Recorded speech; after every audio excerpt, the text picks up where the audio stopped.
Hey, what's going on, boxing history fans?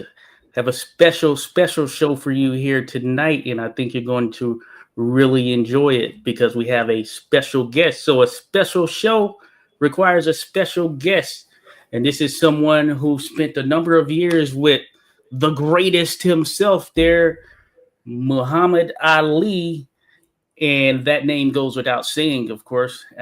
She was a part of Ali's Angels.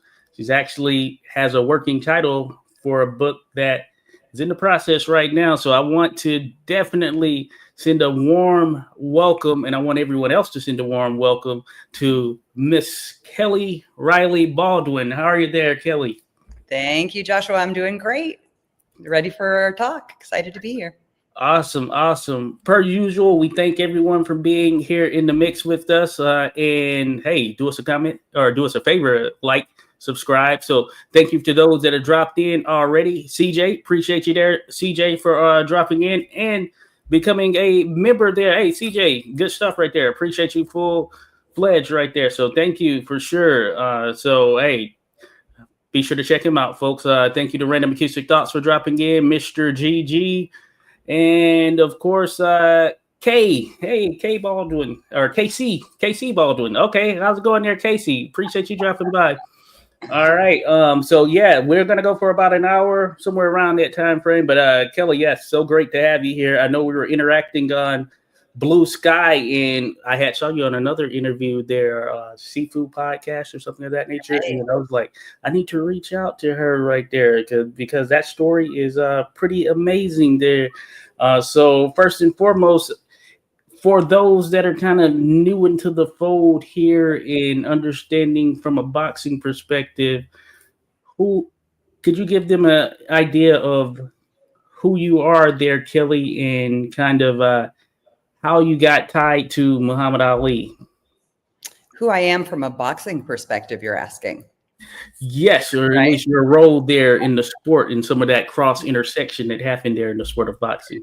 Right. So although my years immersed in boxing absolutely shaped my life and were probably at the most formative time of my life, I have not really remained in boxing, but boxing's remained in me because of how it shaped me.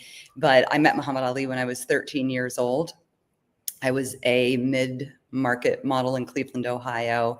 We met what on the surface appeared to be randomly at in a hotel lobby in New York. And Gene Kilroy, Muhammad's then business manager, introduced us. And in a very short time, one thing led to another. Gene had offered to help me with my career at the time. And before we knew it, we were a part of the traveling entourage for a number of years. And then when Harold Smith started Muhammad Ali Professional Sports and Muhammad Ali Amateur Sports, Harold gave me an official role as an Ali Angel. So it gave me a kind of legitimized my reason for being there. But All right, all right. So, okay, thank you for sharing that. And of course, that kind of lays the foundation for those that are listening, watching. And so, Cleveland, Ohio. So, what was that like growing up in Cleveland, Ohio? And also, what sparked your interest into modeling?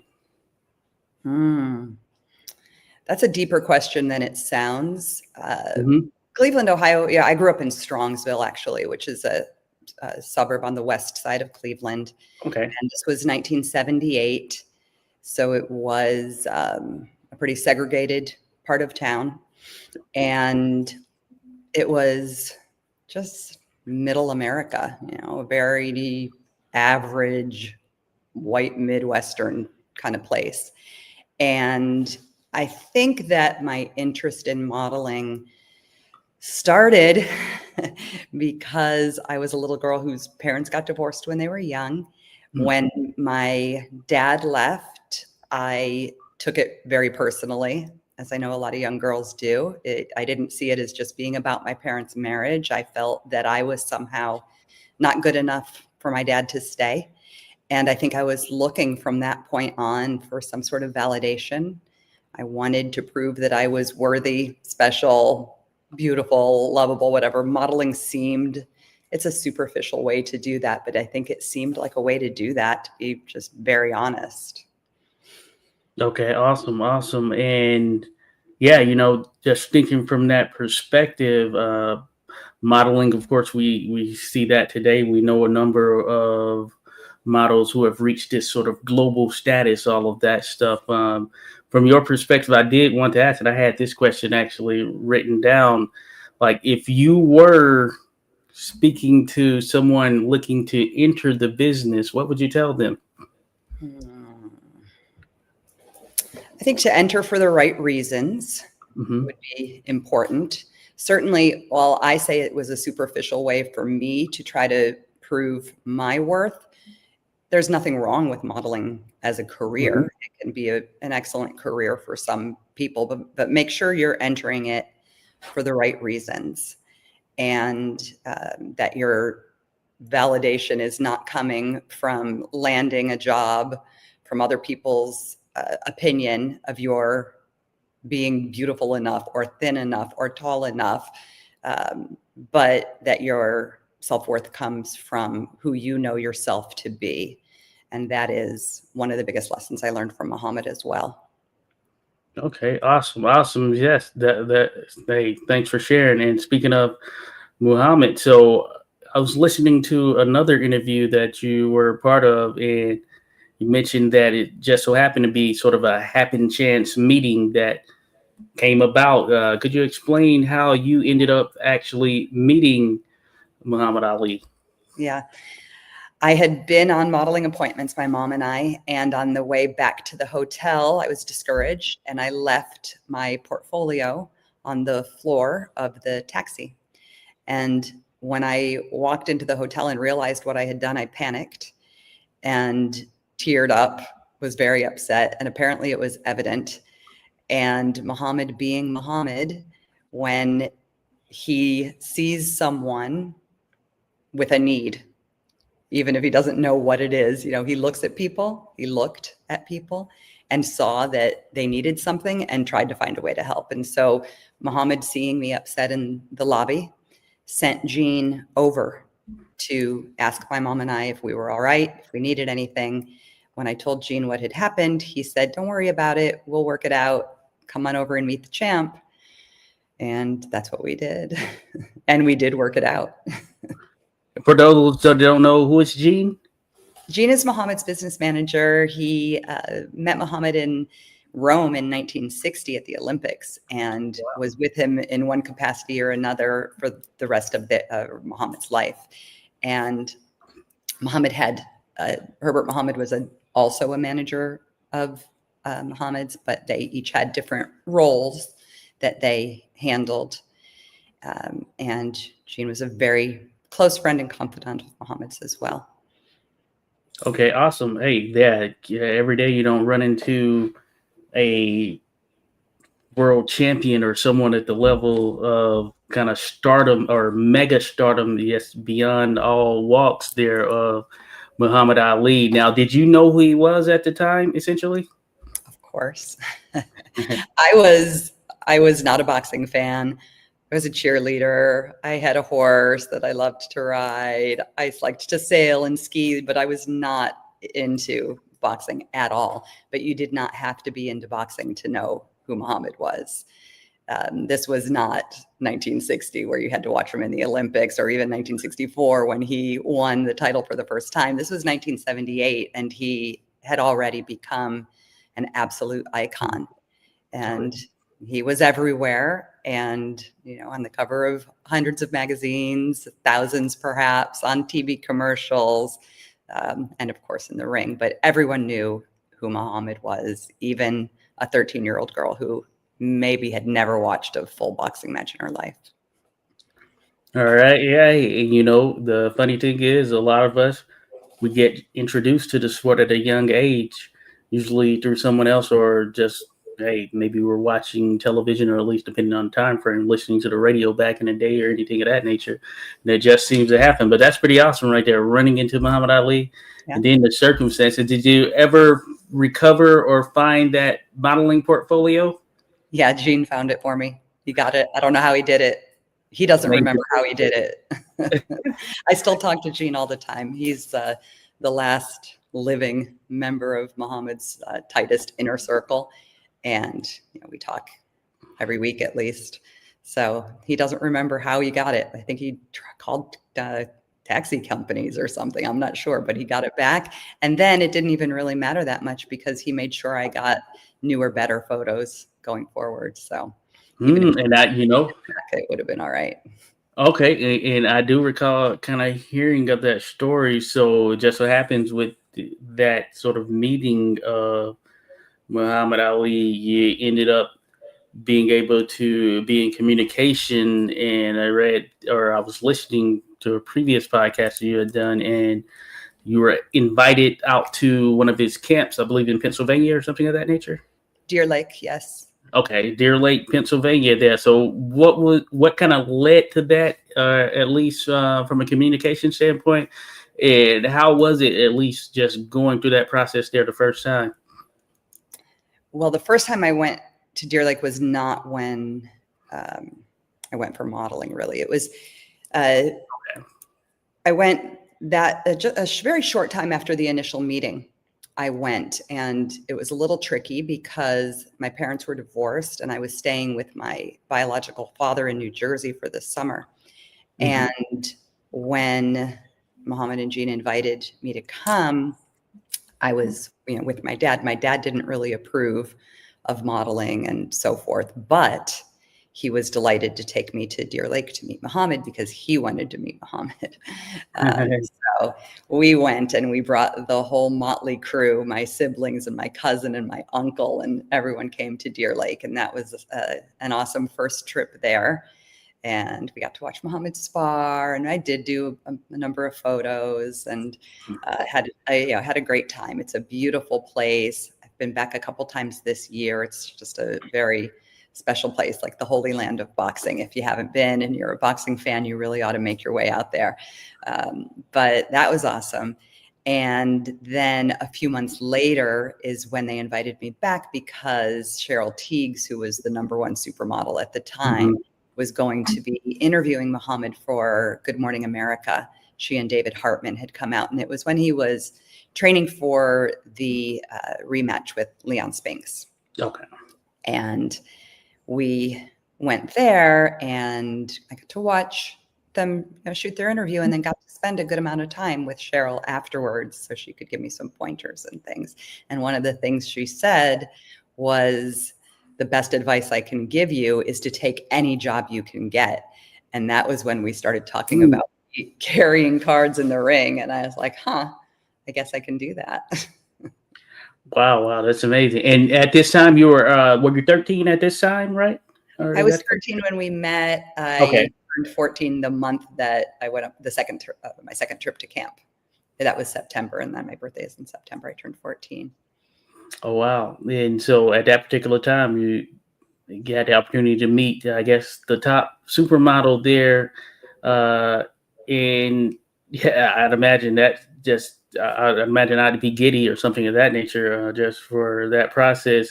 And just as you were going through that conversation with her, like, did it kind of dawn on you, just kind of that sort of connection opportunity at that particular time? I think pretty soon after meeting Muhammad, I realized that among famous people, Muhammad was the one they all looked up to, they all admired. And so being around him gave me and anyone else who was around him a tremendous opportunities to meet a lot of people because he was a magnet. So yeah, meeting Cheryl was cool. Okay, awesome. And I heard you mention it in an interview that I heard as far as like sort of the popularity of Muhammad Ali, especially at that time. And for instance, and him being pretty much the most probably recognizable person in the world at that particular time. And I can tell you just from a boxing perspective, there haven't been many who've reached that pinnacle. You probably have like the likes of Mike Tyson, Jack Dempsey back in the day, but Muhammad Ali, of course, is one of those, John L. Sullivan, and just thinking about that, I mean, potentially just the most famous person in the world. That is just insane to even try to fathom. Now, and especially, I'd imagine spending time with them, kind of from an entourage perspective. And I know we'll dive a little bit more into it. Just what was it like, just kind of being with someone that famous, as far as how others kind of reacted and such when seeing Muhammad Ali? Different probably than one might expect, and Okay. not because of the way people responded to Muhammad, but because of the way Muhammad responded to people. Oh, man. Yeah. So he was like a Pied Piper. People, swarmed him, Hmm. but he took the time, as much as it was within his power, to look at each one of those people, to ask them questions about themselves, to, give them respect, give them love, give them a hug or an autograph or a photo or money if they were, in need, to do whatever he felt he could do to encourage people. And so I think when you think about traveling with a celebrity, you think about the attention that they get. But with Muhammad, what always struck me was the attention that he gave to people. So I think the experience, at first as a young girl who's kind of naive and maybe a little starstruck, there was the awe and, oh, wow, this is so cool. But after a while, it became something much deeper than that. Wow. It wasn't about the celebrity and the excitement and the glamour. It was about the character and the love and the impact that he had on people. Anyone who's ever met Muhammad will have a story about how special it was to do so. Well, yeah, and I have, so I do some officiating on the amateur side, and one of the individuals instrumental for me getting into the officiating ranks, his name's Joe Casano. He's out of Connecticut, and he's met Muhammad Ali, and he just mentioned sort of the amazing nature. Now, of course, he remembered watching him as well when he was younger and things of that nature, and he had an effect on him just from a boxing perspective, but I can only imagine there just from knowing the individual. Now, given such for yourself personally, especially being younger, how would you say that sort of affected you in kind of just seeing how he operated? Here's a individual with pretty much the world looking at him, and he still remains humble, doesn't let it get to him in a way that he views anyone any differently.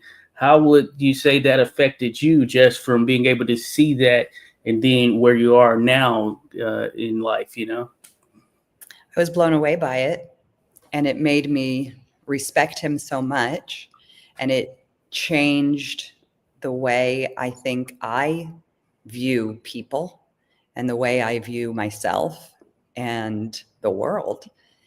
I was very young and didn't have, I had the maturity of a very young person, but even then I could see those things.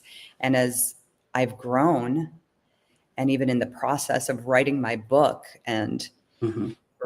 going through my diaries, going through my scrapbooks and photo albums, and remembering all of these days and experiences, and um, just the impact that I saw him have on everyone around him, it's settled into my heart even more deeply. And I still think about it all the time. I think about it when I meet people, when I meet someone new. My husband always talks about how when we are out in a crowd or in public, he can sometimes feel a little jealous because when I meet people, I give them my full attention. And he says, sometimes it's hard to kind of get your attention. And I know, as a wife, I want my husband to always feel respected, But I think that is something in my nature that I may have gotten from Muhammad, because when I meet someone, I want to give them my full attention. I want to listen patiently. I want to, know what's important to them, know what makes them tick. I think that's something that came from him. So I hope that I could love people half as well as he did, show half as much respect to everyone as he did, and value people for what is truly important, as opposed to seeing people the way the world so often tends to see people in superficial ways. Awesome. And since you brought him up, your husband, of course, he would know a little bit about attention, considering he was in the NFL, if I'm not mistaken. There, Kelly. So how did you end up meeting your husband? And say, just from an NFL perspective, because it's now bigger than it's, I guess you can say, ever been, and all of that stuff. What is that environment like? So I have to decide which version of the "How did I meet my husband" story I want to tell on YouTube. But bottom line is, he had dated a good friend of mine casually. Okay. And I had an argument with my mom and went over to that friend's house because I didn't want to stay at home. And he dropped by to visit my friend, and that's how we met. And I'm talking about Muhammad's humility, and so I shouldn't make the joke that he upgraded, but it Hey, it happens like that sometimes, I'd imagine. and yeah, that's been 40 years. So we've But been shout married out to him. for 6 years. Pardon me? I said shout out to him then for going through that process there. So 40 years. Wow. Yeah, well, we've been married for 36, but we dated for a good while before we got married. So, and you asked about the NFL. We're having a great time with the NFL still, obviously in a different way. We attend the Raiders alumni events. We attend the Browns alumni events. Okay. We have not been active with Chargers alumni, but we have a great time at those things. So it's really, really fun for him to get back together with his teammates, for me to get back together with their wives. And there's a different kind of camaraderie that athletes, I think, share with their teammates and their fellow athletes. And he really shines in those situations. So I love seeing him enjoy it, and I enjoy it myself. And, who doesn't want to, take a few trips to Vegas a year? Oh yeah, no, that's not bad. Yeah, Las Vegas, and as a boxing fan, interesting thing, I haven't been out there. It was one of the top spots in boxing for a long period of time. It's still, I guess you can say, the top spot, though we have stuff extending out to other areas and things. A lot of boxing takes place in Saudi Arabia, so that's pretty amazing.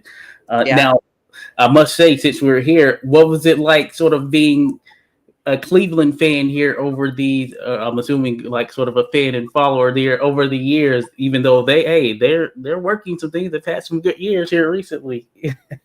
So one of the years that Keith played in Cleveland was 1985. And they just had this last alumni weekend was the 40-year anniversary of the 85 team. And the 85 team in Cleveland is celebrated pretty enthusiastically, because by Cleveland standards, they were very successful. They won their division and so forth. But, Cleveland standards are a little different than some other team standards. But I will take this moment to shift from the Browns to his college team, which is Texas A&M. And Texas A&M is 10-0 right now. So that's a whole lot more fun, way more fun than following Browns these days. But I'll always be a Browns fan. I, spent most of my growing up years in Cleveland, so I do still love the Browns, even though the scoreboard doesn't always love the Browns. Small world in some sense. My partner's mom is actually a Texas A&M alumni right there. So I guess you could say I'm kind of in that winner circle right now as well. Did you watch that game on Saturday? I did not catch it. Not catch the game, but I know it's worth going back and watching the recording of it. Okay, okay. You know Because what? I will do that. you I will do should. that. It's crazy. Okay, hey, shout out to Texas A&M, the Aggies out there. All right, Um, kudos there. No. I appreciate you sharing that. But no, that's an amazing thing right there. But yeah, and then just for that period of time, 30 plus years, when you get in that range, it's just like amazing, to be in a relationship for such. So, yeah. hey, I send my kudos, well wishes, and blessings, and hey, to even more, as they say. Thank you. Thank you.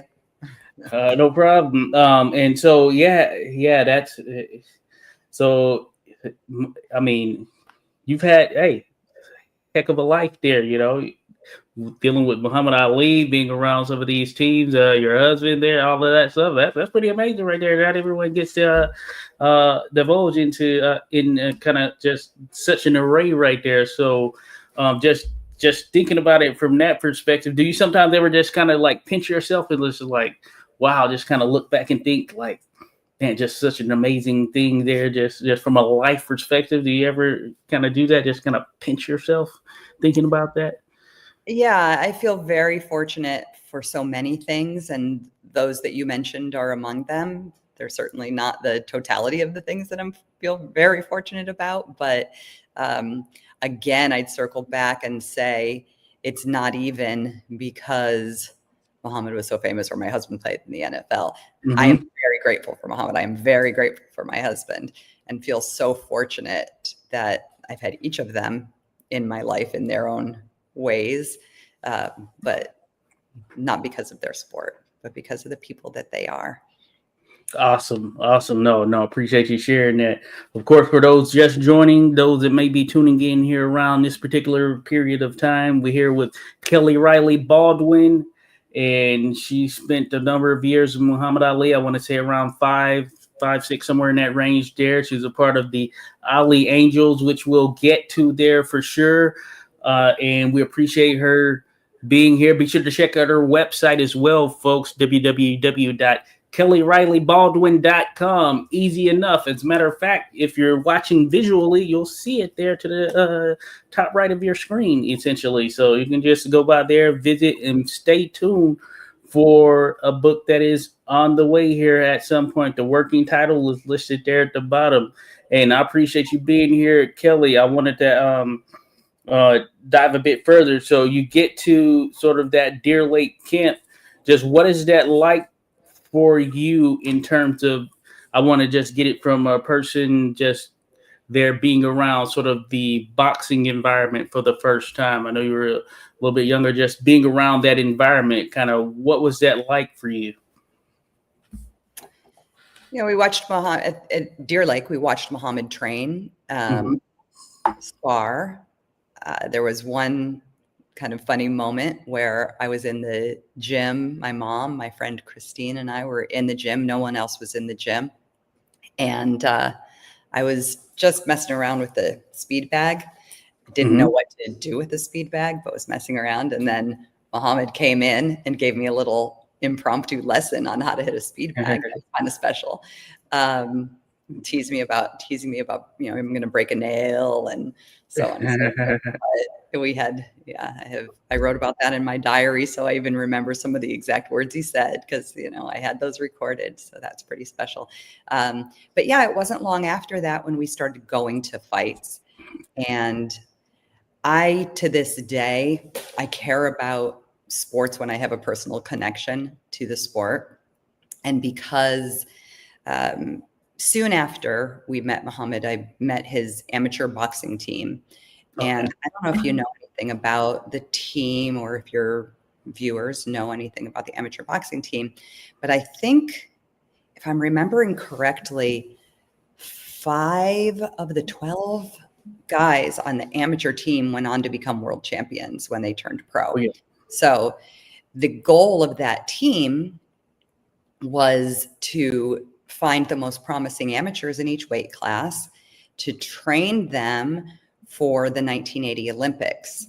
And they brought them out to Santa Monica, California. They got a house called the Olympic House, put the boys in the house. And some of the boys were not much older than me, like 16, they young. Mm-hmm. I remember like a flyweight. I think Jeff Whaley maybe 16. But they put them up in the house. They brought Jimmy Ellis and some others out to train these kids and took them to 14 different countries, something like that, to compete against different national teams. And they were dominating. They were doing great. And then, and Harold's goal was to have these guys go, as many of them as possible, go win gold in Moscow in 1980, then come back and turn pro and sign with him. And then he would have all of the biggest names, young boxers would be, signed to his company, and he could kind of take over the sport from Bob Arum and Don King at the time. And then Russia invaded Afghanistan. President Carter decided to boycott the 1980 Olympics. Muhammad went over to several African countries to try to generate support for that boycott. And none of those kids got to go compete in the Olympics. So that changed the whole trajectory of Muhammad Ali sports and the careers of all of those young athletes. But getting back to your question, I knew so many of these guys and had traveled with so many of them. So I loved boxing at the time. And it was interesting. And I would read Ring Magazine I think it came out weekly, if I'm not mistaken, but at the time. And I could tell you, the top 10 rankings in each weight class and so forth. I couldn't tell you anything now, but when I knew people, I knew it all and who the contenders were. And that was really fun. It was exciting. And I loved the environment of a fight. I loved, the environment of the few days leading up. I loved weigh-in. I loved the press conference. I loved the after parties. I loved all of it. It was just fun. And then, there came a time, and I don't know if it's something you'd want to discuss, but there came a time when I started to shudder at some of the violence of it all. But that's a whole nother topic. Well, no, I think that that is a fair point. I was wondering, just thinking about it from the perspective of you being involved in the sport and just thinking about what may have sort of detracted from such, or why you may not follow it, I guess, as much here today. But there is most certainly a violent nature of it. When we think about Muhammad Ali, of course, we know it. I think the majority know his story and everything. And you think about the effects that, of course, competing in such a sport from a combative perspective that could have on you just physically.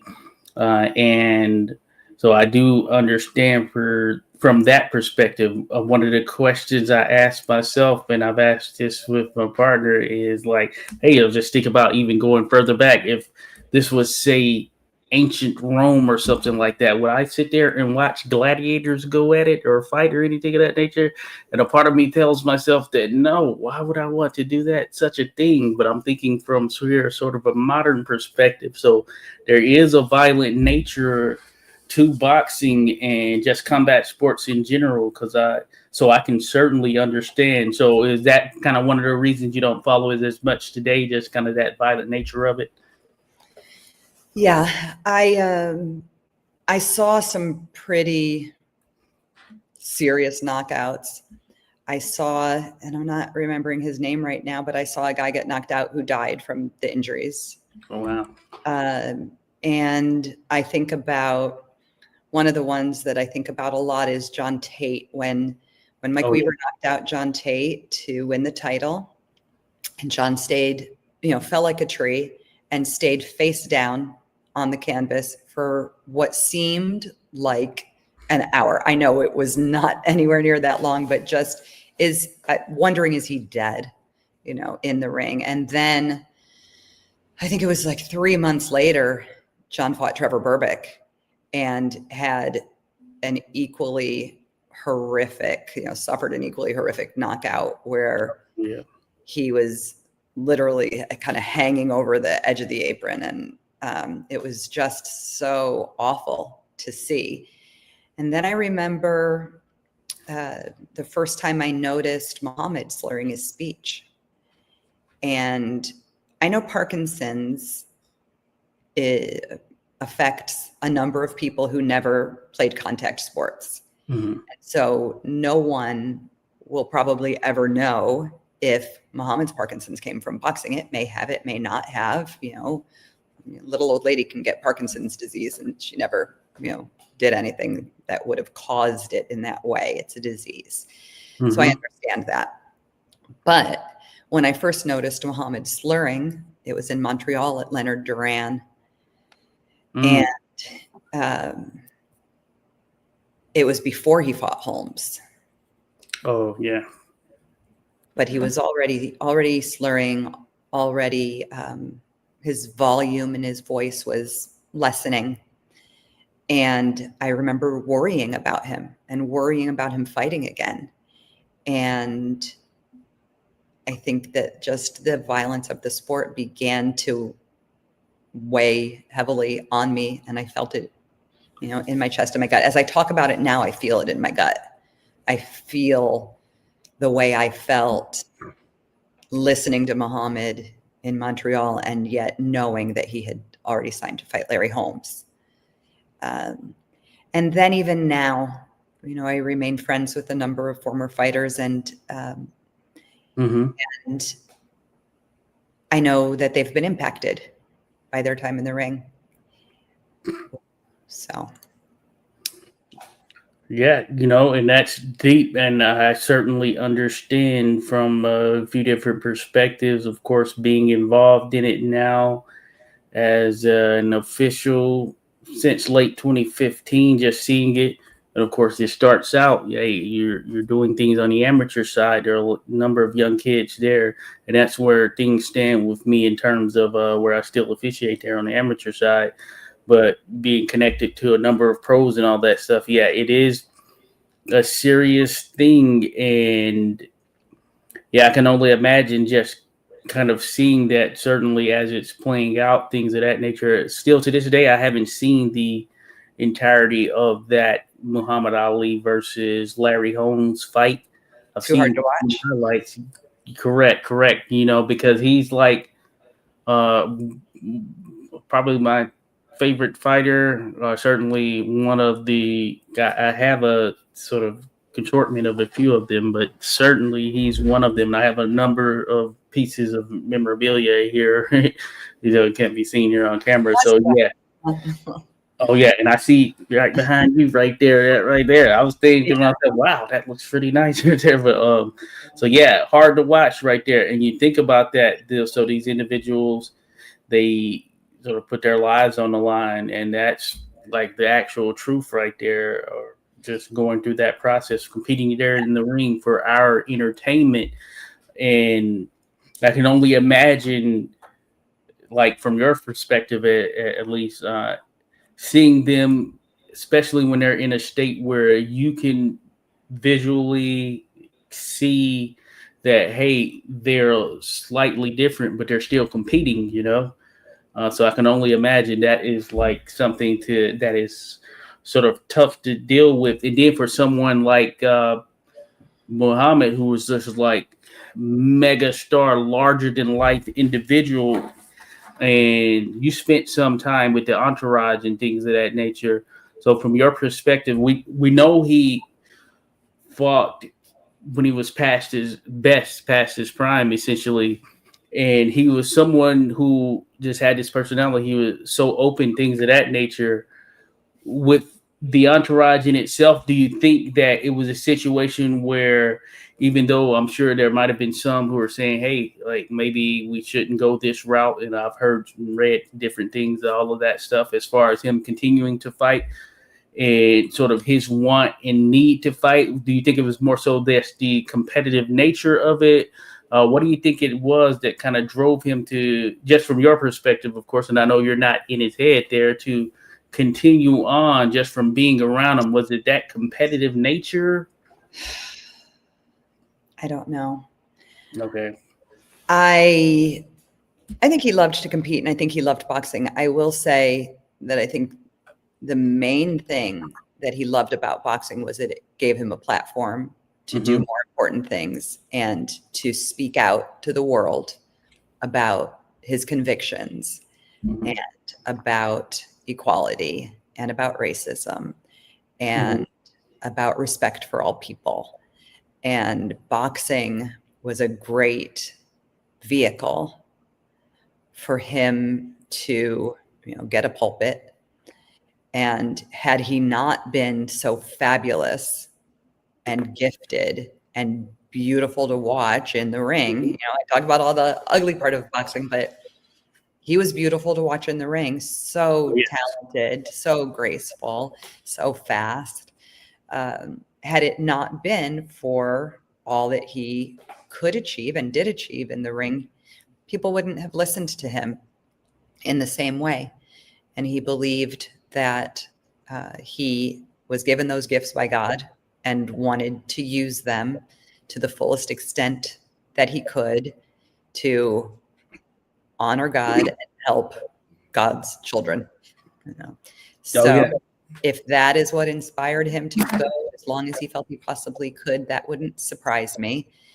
I think also, as much as Muhammad, the attention around him, he liked to shine it back on others. I think he also loved attention and enjoyed being in the spotlight, enjoyed being around people all the time. So I think it's probably a cocktail of those things. And then also, don't most people, athletes in particular, I think, don't they think that they're invincible? Yeah. I don't know if he saw as clearly as others that he, was not in a position that he should have been fighting those last couple of fights. Yeah, and certainly he wasn't the first that was in that type of situation and won't be the last, unfortunately, because we still see it today. Again and again, fighters fighting till they're 50 years old, fighting hundreds and hundreds of fights, sometimes because they want to or don't have, another option of ways to make money. I don't know, different reasons for different people. But I think people fight way too long. We're talking about this in boxing. It's not lost on me that much of the same could be said about football. So. Oh yes, most certainly. And that's a great point right there. I think about your husband and the time in which he played compared to now, where they put safety at the forefront a bit more than was the case then. And you can just only think about sort of those lingering things, because it was very much a brutal sport. You're going helmet to helmet. And I've heard a number of stories of individuals who were clearly concussed, but they just continued forward because that was just the nature of the game back then. And it was part of the culture in itself right there. Yeah, absolutely. Yeah. So our son played high school football. Okay. Decided not to continue beyond there. And my husband said, I can't even coach you because the things that I would have you do are things that are illegal in the game now. You're not allowed to play the way we played. And in terms of getting concussed and going back out in the field, like, number one, they didn't call it a concussion. You got your bell rung. Or you got a stinger or something, he would say. And Keith believes that he had more concussions than he could count, but there was pressure to not let that stop you, not let that keep you off the field. Sometimes pressure, just to be tough. Sometimes pressure to keep your starting position. Things like that. So it's thankfully evolved, but it took some pretty serious occurrences with CTE and suicides and violent acts and so forth among football players to finally get the attention of the NFL and to make these changes. And thankfully those changes are also presenting themselves in college and youth. Oh yeah. Football. Okay, yeah, no, I think that is definitely awesome, and with this channel, 86 Boxing, I'd say our primary focus is the history of the sport, and oftentimes some of those players that sort of donned the gear, I guess you can say, or were participating in the past, they get a little bit overlooked, and they were the true stewards of the sport becoming what it was. I think about it from a football perspective and a boxing perspective, and the attention that is given to them is not quite the same, I would say, for those that are active in a sense. From your perspective, do you feel that there is sort of like a concerted effort to really put attention towards those individuals that competed, like your husband, during periods in which it was very much different? Because one of the things I always say there, Kelly, is that when I look and study boxing history, the sport, the biggest evolution or change that I think is the sport, and I imagine this applies to others, they're safer now than they were back then. So I think that is the biggest, the most visual evolution from my perspective. That's the case with boxing. And I think clearly kind of the case with football as well there. So do you I'd imagine there are efforts being made there. Do you think that they're starting to kind of get that and understand and give the attention to those who were sort of at the forefront of making these sports become what they are? There certainly is lip service. NFL legends is what they call what the NFL, Mm-hmm. and maybe, I don't know if it's the Players Association or the Alumni Association or if it's the NFL itself, but they refer to NFL legends. And Mm-hmm. there are, and I think that that is a very deliberate decision to use that phrase Okay. as a way to show honor to those who built the game. Oh yeah. They also have created some additional benefits through the years, some as a result of various collective bargaining agreements. And I'm not, I have a vested interest in it. My husband just turned 65, so he is now receiving his NFL pension. So that's a nice benefit. Yeah. But Wow. they have some medical benefits that are really nice. They give them up until the age of 65, it's a certain dollar amount that you get reimbursed for medical expenses. And they're doing some things to take better care of former players. There is something called the Trust, Okay. and they partner with Tulane University to do brain and body studies every 5 or 6 years. And that's a really awesome program where they do a really thorough health investigation or examination of every part of your body, your brain, psychologically, everything, and then make referrals to help you if you need a cardiologist or an orthopedist, whatever you may need. So definitely lip service, and I do see steps to put some money and effort behind that as well. So I think what it's going to take for it to be enough is for the current players to recognize the importance of those that came before them, because they're the ones that vote when they're negotiating with the owners. We need them to realize you're going to be a retired player one day. You're going to die one day. So it's easy to be short-sighted and vote, advocate for who you are while you're actively playing and not think about who you'll be or those who came before you. So, but we're grateful. I think it's improving. Oh yes, most certainly there. So no, that is good. I don't think boxing takes care of its former athletes. Yeah, there's not really a unified body that controls everything, of course. So it varies by state.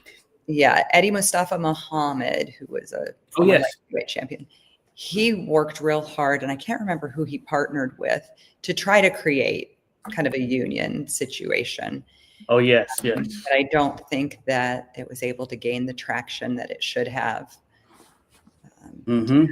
A unified body that would advocate and provide benefits for former fighters. Oh yeah, no, yeah, that is very interesting. Yeah, I've interviewed Eddie Mustafa once. It was a number of years back and all of that stuff, and he mentioned something of that nature. And I think that is a good thing. And I used to write for this group where this guy he was really pushing towards something of that nature. Bad Brad Berkowitz for a Ringside Report, that's who it is. And yeah, it just hasn't come to fruition, but there is sort of an individual nature to it. And then, of course, that the dynamics of the promoters and all is very interesting for sure. So I appreciate you, sharing just kind of some of those strifes, some of those things that are tied to sort of the NFL world, because let's face it, from a sports perspective, just overall, we're talking about the best of the best. And there's so many things that that generally and genuinely can go wrong, just especially in these combative like sports, or for football, while we don't view it as combat in that same sense, but a lot of high intensity impact that is taking place right there, and a lot of head trauma. So I think that's where football and boxing connects right there for sure, with that sort of head trauma nature that is tied to it. So I appreciate you sharing that from your perspective, because I think there are certainly like some links, some parallels that we can all take from it, for those that are boxing fans as well as those that are football fans. At the end of the day, it's certainly a tough situation in any situation where you're just going out there hoping and praying that your loved one safely gets through the event, or whatever you want to classify it as. Yes, absolutely. So yeah. So I appreciate you sharing that. Shout out to my guy there, Papa Chu Yayo, one of my colleagues there. We served time in the military. I was in military Marine Corps. We think about that all the time as well, because you have some military personnel, especially in combat environments. Myself, some of the colleagues I do it with, just being involved in those. Hey, you never know. Things affect different people different ways. So I like when attention is given, and it's not just given to those who are active, essentially. So as a veteran, I understand and I respect that. So no, I appreciate you sharing what you have shared in that regard. People, we're here with Kelly Reilly Baldwin, and I feel like I can talk to you forever there, Kelly, there, just in terms of some of this great information you're sharing. Real quick, I wanted to ask you about, so I know just from doing or listening to some other interviews, research, you ended up becoming Eiley Angel. Could you explain what that is to people right there? And I know that Muhammad himself, based on what I heard in another interview, he wasn't necessarily excited about you becoming an Eiley Angel. Yeah, he didn't express any objections early on, but later he said to me something like, you don't have to do that. Mm-hmm. And I, asked him do what? And he said something like, get up there in that itty bitty outfit and parade around with men hooping and hollering. Like, you don't have to do that to be here. But I think for me, just honestly, I felt that it gave me a reason.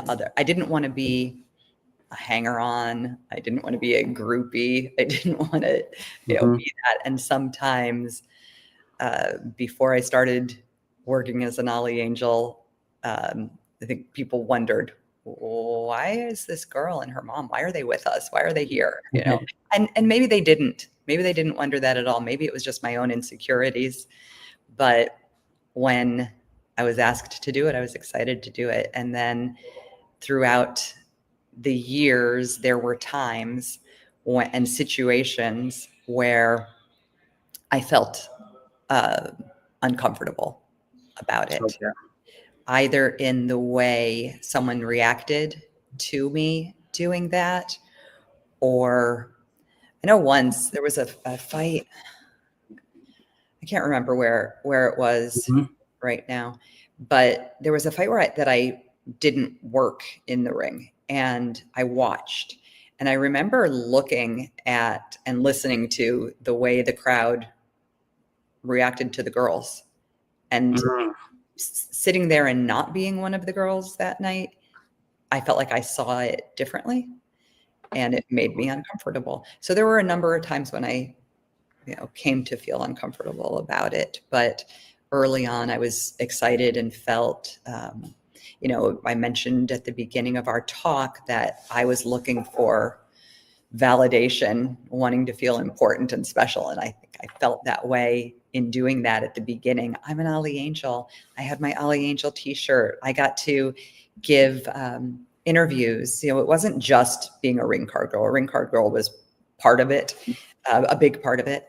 But we sometimes gave interviews, and I had this cute little black spaghetti strap tank shirt with Ollie Angel in red letters, and I was proud to wear it. And I had my warm-up suit with my name on it, and I was proud. I felt like I belonged, and that insecure girl looking to feel like she was enough, I felt like I had gotten that in that way.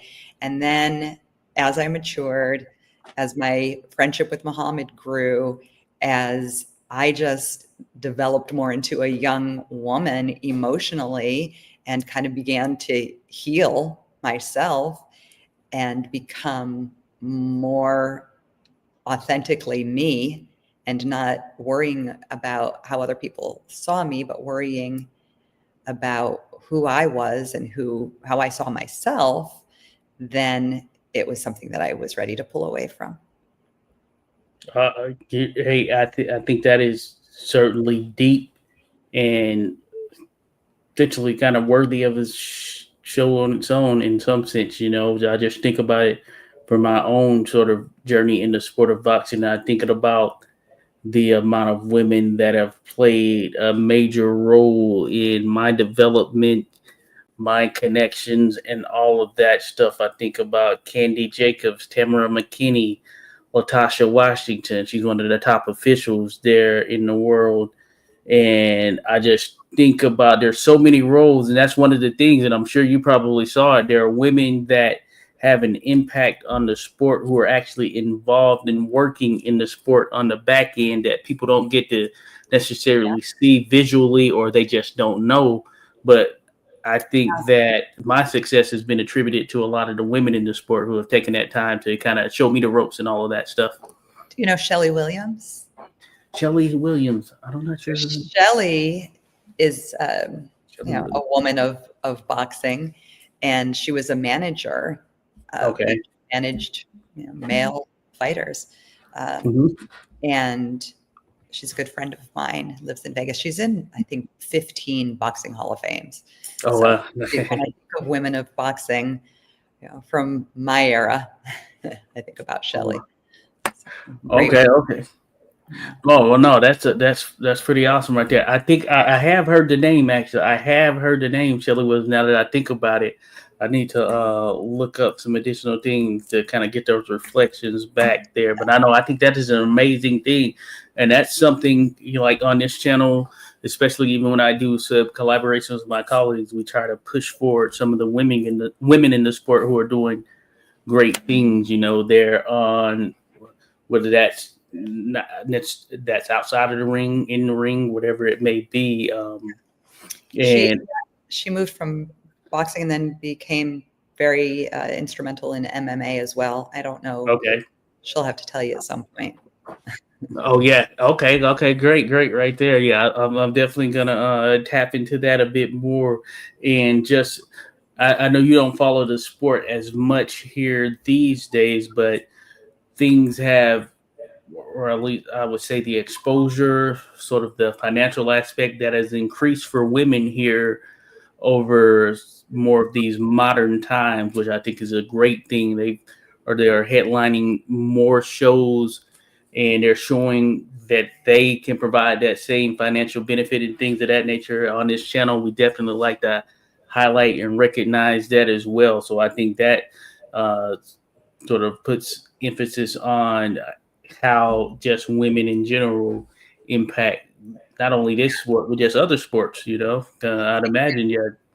speaking of women in boxing, just in September, we went back to Muhammad's training camp to celebrate my birthday, actually. Oh, wow.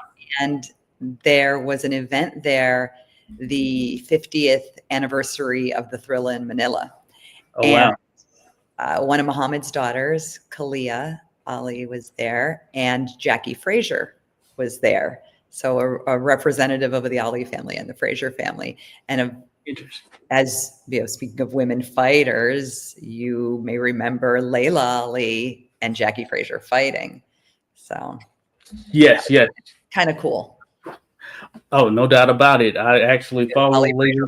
I think. Oh, yeah. So I follow Layla on Instagram. I want to shout out Tierra Brown, who that's a friend. She's a world champion now, and Layla actually presented an award to her at the WBC convention, things of that nature. So, I'm a fan of Layla, and I remember seeing in the interview, you remember sort of holding her, playing with her as a young child, things of that nature. So that's pretty amazing right there, just thinking about it from that perspective. So very much Layla, we're a Layla household in terms of we're fans of Layla. I have a couple of shirts as well. She's amazing. Oh, yes, no doubt about it. So, man, that is so amazing. There's so many other things that it's hard to get to it in 1 hour. I see why you have 2 interviews on that seafood channel there, Kelly, because it's hard to get through everything in one sitting right there. There's so much depth to you. So that's why there's a book. Yeah. A book day. That helps to get it out and get it done right there. But I definitely want to be respectful of your time. And of course, we know it's football season. A lot goes on here, and there's a game tonight. As a matter of fact, Monday Night Football, folks. Yes, so, you know what? I hope we can do this again. I see why there's a part 2 right there. Hey, Kelly, maybe we can do a part 2 right there. Folks in the chat right there. Do you want to see a part 2? Let us know. You have to have me back when the book's published. Oh, yeah. Hey, certainly there, and I have a few authors that I've had on, but a shout out to Mark Allen Baker. He's written a number of books on boxing history, but I look forward to that book there, Kelly. So I definitely want to have you on in that regard right there, and hope to keep in contact. So we can keep checking in. And, and I'll do my part to help kind of push that information out there as well, because I appreciate you taking the time to actually make it happen right there. Forrest says part 2 there. So we're definitely going to do a part 2.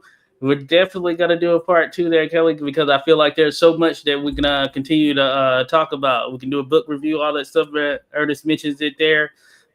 Such a great talk. Hey, thank you there, Casey. But oh, yeah, so much. I wish we didn't have to go, folks. Do it. All right, let's do it there. So folks, we won't be able to get through every single thing here in this setting, but Kelly, I do appreciate you, taking the time out of your schedule to, meet with me and discuss it. We talk boxing history on this channel. Of course, Muhammad Ali, when you think boxing history, the greatest right there, and just you being able to spend that time with him and get your perspective on him. I feel like this is a real story, a real life story here, folks. You get the real experience, and that's not something you get every day. You just kind of run across certain people, and I think, hey, as fate would have it, we were able to connect there. So I definitely want to thank you for taking the time. And as far as people wanting to follow and keep up with that journey there on your social media, how can they stay connected with you? You shared the website, which is really, it's right there. There it is. Mm-hmm. And my TikTok is the same, Kelly Reilly Baldwin, except TikTok has a character limit. And so there's no N at the end. It's just Kelly Reilly Baldwin without the N. Okay. And that's where I'm probably most active these days. So thanks for having me, and thanks everybody who came on. Oh, yes. No doubt about it. Hey, we appreciate everyone who dropped in. And hey, we'll do this again, folks. Kelly Reilly Baldwin, be sure to hit up the website. Be sure to hit subscribe or add your email to the website. I did the same there. So I want to stay updated as well there, Kelly. So for the rest of you, of course, enjoy the rest of your week. And until next time, stay locked in. We will be back.